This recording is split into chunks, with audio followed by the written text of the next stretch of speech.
For over a century, America's best physician has been prescribing the good stuff, one sugary bottle at a time.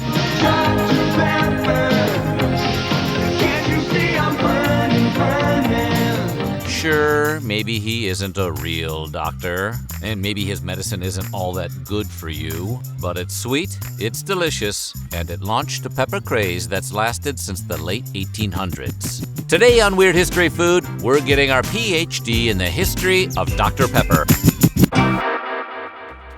But before we get started, be sure to subscribe to the Weird History Food channel and let us know in the comments below what other pepped-up soft drinks you would like to hear about. Okay, I'm a pepper, you're a pepper. Wouldn't you like to watch this video on Dr. Pepper too?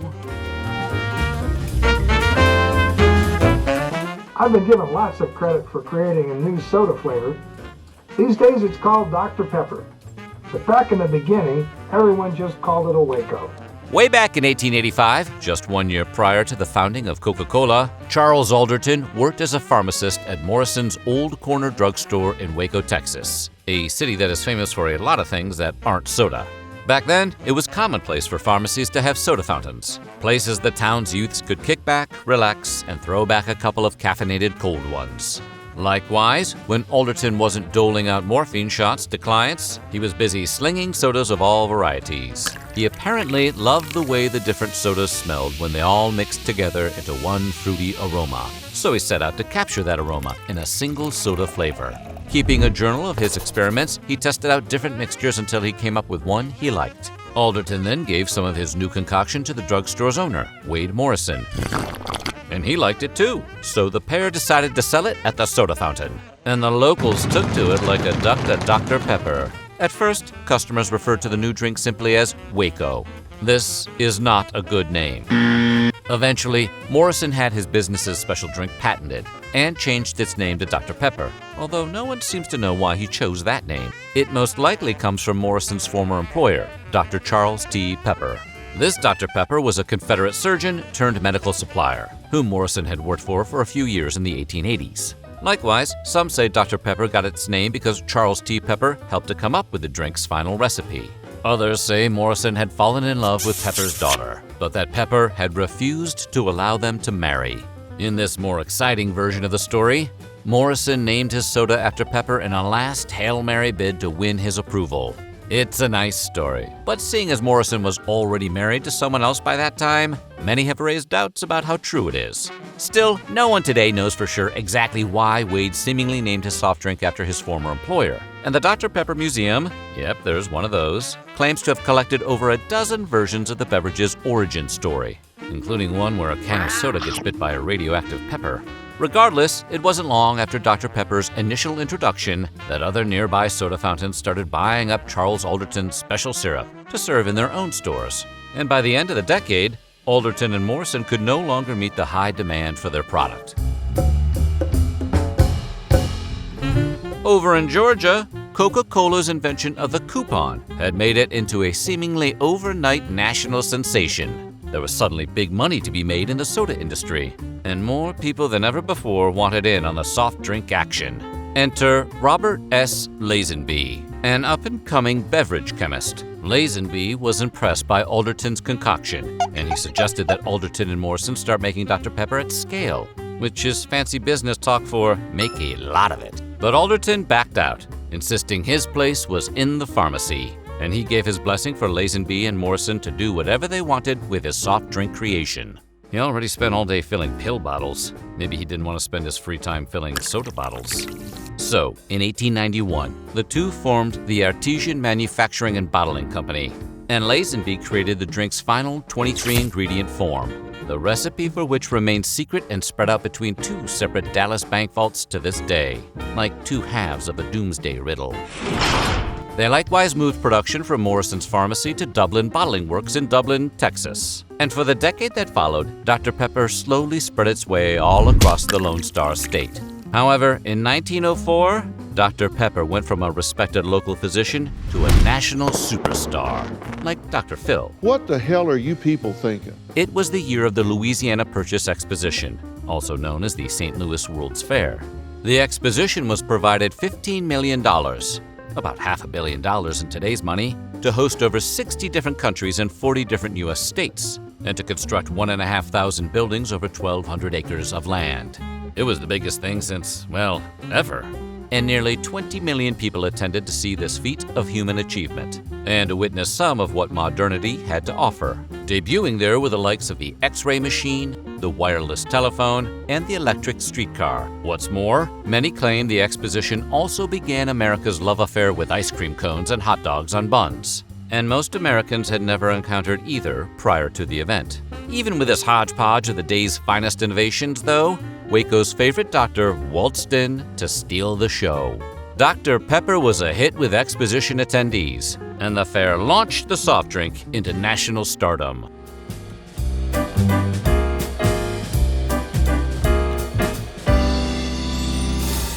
In 1906, Lazenby and Morrison had made it big enough to purchase their very own bottling facility, and they moved their company into an all-new heavy-duty brick-walled factory, designed by a local architectural icon, Milton Scott.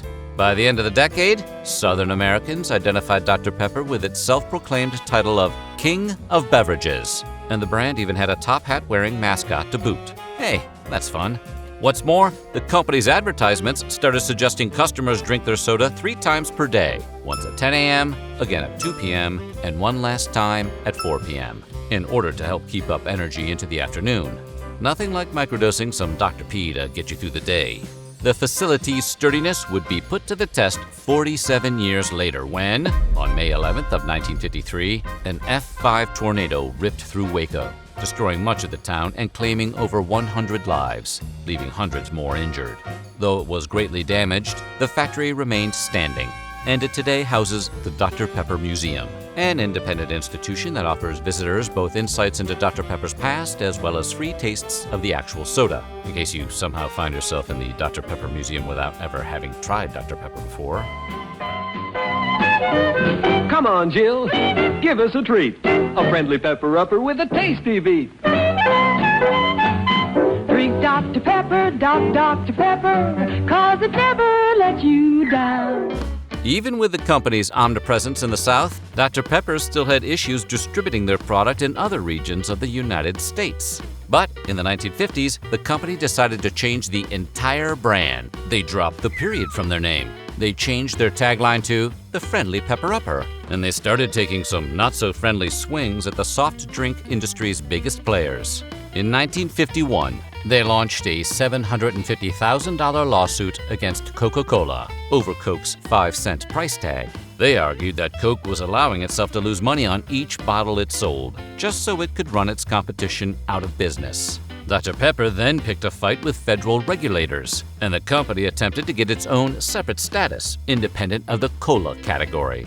They argued that Dr. Pepper was not a cola at all, but rather a pepper-type drink, whatever the hell that means. And once they were legally recognized as such, it opened the door to further lawsuits. To tamp down on the formation of monopolies, major bottlers were required to bottle non-competitive soft drinks in their facilities. In 1963, because Dr. Pepper was no longer seen as a cola in the eyes of the law, the beverage then went after Pepsi-Cola, arguing that Pepsi-Cola had to let Dr. Pepper use its nationwide bottling facilities, because Pepsi-Cola didn't have any pepper-type drinks of their own.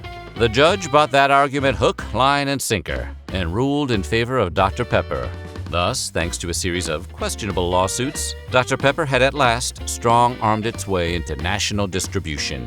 But Coca-Cola wanted the doctor taken out, which probably shouldn't have surprised anyone. Come on, Dr. Pepper.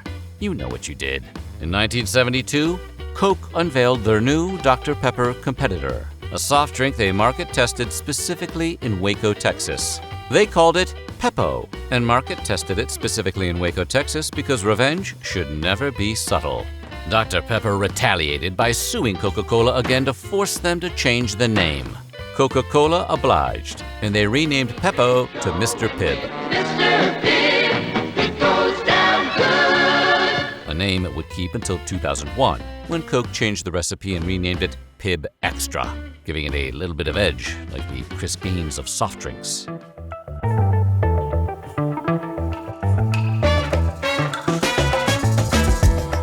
With their newfound status as a national brand, Dr. Pepper tried their hand at several different marketing ploys.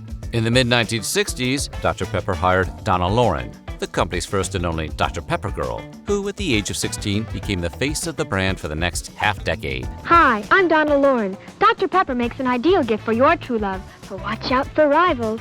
She appeared in magazine spreads and commercials, and even starred in 1964's Muscle Beach Party, a movie sponsored by Dr. Pepper. It was also during this time that the company used Dick Clark to promote Dr. Pepper as a hot beverage, perfect for cold winter days. Perfect time for hot Dr. Pepper.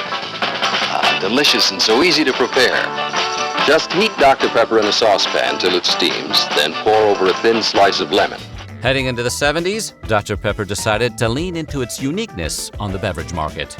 At first, they declared their own product America's most misunderstood soft drink. Dr. Pepper, so misunderstood. But in 1977, they launched their Be a Pepper campaign, which encouraged consumers to embrace their individuality by drinking Dr. Pepper. Their commercials featured various versions of the same I'm a Pepper, Be a Pepper song, performed by an American werewolf in London's David Naughton.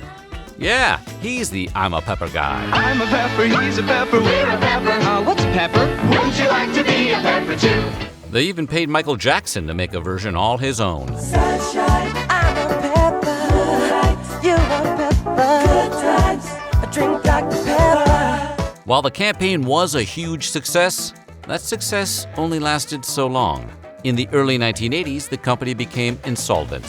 Shortly thereafter, a group of private investors swooped in and bought Dr. Pepper outright.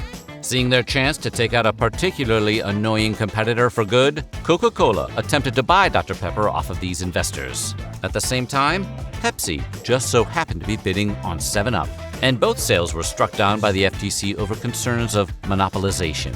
So, 7-Up and Dr. Pepper, back to being on their own, had a sort of rebound relationship and merged into one big company. Just a decade later, Coca-Cola adopted the if you can't buy them, join them philosophy, and attempted to merge with Dr. Pepper as well. But three's a crowd, and citing Coca-Cola's existing pepper-type drink, Mr. Pibb, the FTC once more ruled against Coke due to concerns of monopolization. That seems to happen to them a lot.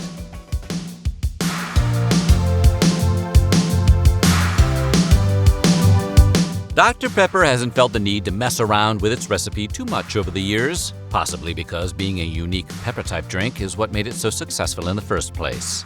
But in the 2000s, after over a century on the market, Dr. Pepper began to play with its flavors. Between 2002 and today, they released the failed Dr. Pepper Red Fusion, the still available Cherry Vanilla, and the short-lived but never forgotten Berries and Cream. They've also come out with Cherry, Vanilla Float, Dark Berry, Cream Soda, and Strawberries and Cream, as well as both real sugar and zero sugar alternatives. Today, Dr. Pepper is bigger and better than ever before. In 2008, the company merged with Snapple to form the Dr. Pepper Snapple Group. And in 2018, that new company was bought by Keurig Green Mountain to form Keurig Dr. Pepper, a company worth over $40 billion. Yes, we're diving into the pillowscape. While the soft drink sector has seen decline in sales in recent years, Dr. Pepper seems impervious to this trend. The company currently owns about a quarter of the U.S. soda market and is closing in on PepsiCo's 29% market share. Still, both companies are a far cry short of Coke's 40% market share, and it will take a miracle for Dr. Pepper to catch up anytime soon. Maybe give Berries and Cream another chance. So what do you think? Are you a Dr. Pepper or a Mr. Pibb person? Let us know in the comments below, and while you're at it, check out some of these other weird history food videos.